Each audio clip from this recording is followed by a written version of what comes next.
HIV খ্যাত যৌন রোগে আক্রান্ত হয়েছেন বলিউড নায়িকা দিশা পাটানির বর্তমান প্রেমিক তলবিন্দর সিং সিধু। টাইগার শ্রফের সঙ্গে দীর্ঘদিনের সম্পর্ক ভাঙার পর দিশার নাম জড়ায় তলবিন্দরের সঙ্গে। অভিনেত্রী কৃতি স্যাননের বোন নূপুর স্যাননের বিয়ের অনুষ্ঠানে দুজনের ঘনিষ্ঠ উপস্থিতি থেকেই এই প্রেমের গুঞ্জনের সূত্রপাত। বলিউডে প্রেম হলে লিভ টুগেদার একটি সাধারণ বিষয়, আর তাই দিশা পাটানি এই যৌন রোগ থেকে কতটা সেফ রয়েছেন সেটি এখন টক অফ দ্য কান্ট্রি।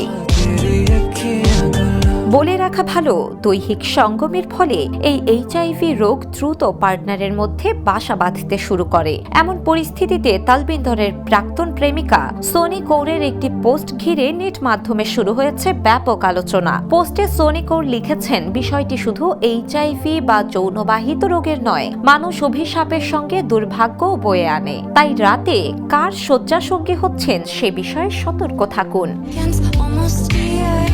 দিশা পাটানি নিজের এইচআইভি টেস্ট করেছেন কিনা সে বিষয়ে এখনো কোনো খবর পাওয়া যায়নি। তবে প্রেমিকের ফলে তিনিও রেড জোনেই আছে বলে ধারণা করছেন নেটিজেনরা।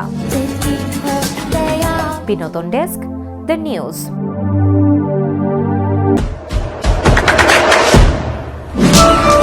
দেশে দেশে সবার সাথে, দ্য নিউজ।